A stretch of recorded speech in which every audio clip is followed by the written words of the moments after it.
Welcome to Scale, Rise of Dragons. You and your friends will battle in the realm of Infinitus with 52 unique dragons. Each player starts with 21 treasure, and the goal is to get the other player's treasure to win the game. This card's name is Breach. She has a power of 15. A card's power represents its attack, defense, and health, all in one. Down here we have the ability box. Breach's ability is to take 9 treasure from an opponent. There are 5 card zones on your playmat: the deck, the loop, the battlefield, the graveyard, and the exile. There's also a zone called the hand, which includes the cards that the players hold in their hand. The loop is a unique concept in our game, and is the zone where most of the fun happens in Scale. The loop is the zone where cards are played from your hand, but their abilities do not activate quite yet. If you play Breach to the loop, your opponents get a chance to respond by either playing a card or by passing. Then, you get a chance to respond as well. What, me? I can respond to my own card? Yes, you can do this to set up a second card if you want its ability to potentially happen before the other. But wait, if you do that, your opponent gets another chance to respond, so beware. This zone will be explained in more detail later, as it is an important part of the strategy in Scale. Anyway, if all players pass to a card, then it exits the loop and enters the battlefield, which is our next zone. The battlefield is where cards do battle for treasure. Once all players pass to a card in the loop, it enters the battlefield. When a card enters the battlefield, its ability activates for the player that controls it, and they can decide if the ability happens before or after it enters a space. If all your spaces are full when your card leaves the loop, the card will activate its ability, then be destroyed, since it has no space available for it to occupy. Okay, wait, so what's a space? Well, the battlefield contains what we call spaces. Each player starts with 3 spaces that they control, but spaces can be created or destroyed by card abilities. Each space can only hold 1 card, unless an ability, such as Merge, changes this in some way. But let's not get ahead of ourselves here. More on that later. For now, 1 card equals 1 space. So, we know we can either activate a card's ability before or after it enters a space. Why does this matter? Well, this is important for cards like Chaos, Terraform, Explode, and Vanish, but in many cases, this choice will not matter. Just know that a card's ability activates once it leaves the loop, and before or after it enters a space. You do not have to choose which card to use your ability on until the ability actually activates. Also, it is important to pay attention to the wording in the ability box. What a card says is exactly what a card does. If it only says something happens on the battlefield, it means only cards in that zone. Okay, next zone, the graveyard. This is where cards go when they are destroyed. A card can be destroyed by abilities, or if their power or health is reduced to 0 in battle. Card abilities can sometimes add cards to the graveyard without technically destroying them. Also, if the deck runs out of cards, then the entire graveyard gets shuffled back into the deck so the game can continue. If both the deck and graveyard run out of cards, the person attempting to draw from the empty deck will lose. This is a valid, though unlikely strategy for winning a game. Now, for the exile. Cards can be exiled by card abilities, or if the spaces that they are occupying are destroyed. Okay, that's everything on the playmat. Now the last zone, which is called the hand. You play cards from your hand to the loop. The cards in your hand are important. Each card is like a weapon, so spend them wisely, for if you run out, your opponent gets to play all their cards and you cannot respond to them. At the start of the game, each player is dealt 7 cards for 2 players and 3 cards for 3 or 4 players. The maximum hand size is 7 for 2 players and 3 for 3 to 4 players. If you end your turn and have more than the maximum hand size, you will be required to destroy cards from your hand until you are back to the maximum, so you might as well play them so they don't go to waste. If at any point in the game, one or all of your cards from your hand are revealed to your opponent, they remain revealed to them. Let's learn about card gift abilities. Enduring. If a card has an enduring ability, that means its effect will continue to occur as long as that card is still on the battlefield. This means even if the turn ends, the effect will continue the next turn. If the card with the enduring ability is destroyed, exiled, or added to a different zone, its ability will no longer continue to occur. Universal. If a card has a universal ability, it means the ability will affect every card for 1 or more players until specified.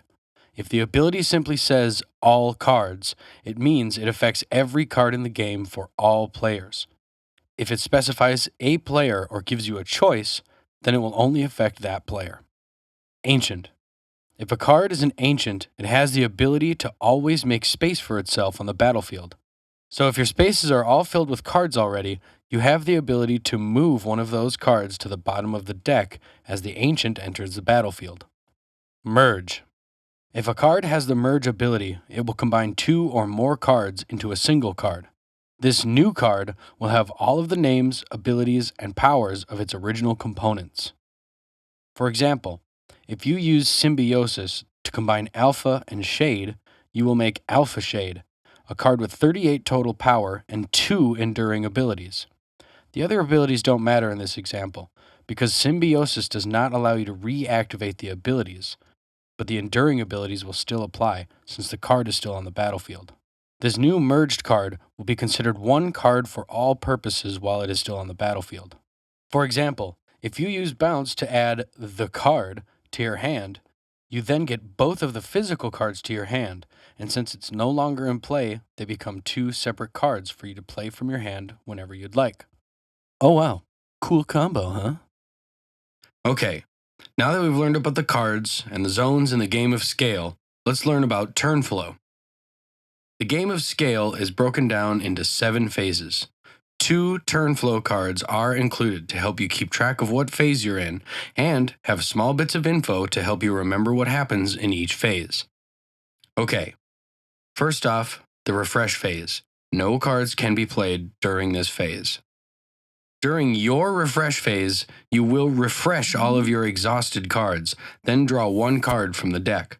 Only the person whose turn it is, the active player, gets to draw or refresh during the refresh phase. But this phase is skipped on the first turn of the game, so whoever starts the game will not draw a card. This is not the case for 3 and 4 player mode.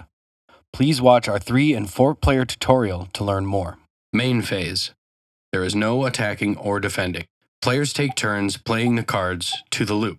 The loop works in a first in, last out manner, meaning the first card played does not activate its ability or do anything else unless all cards played after it have activated their abilities.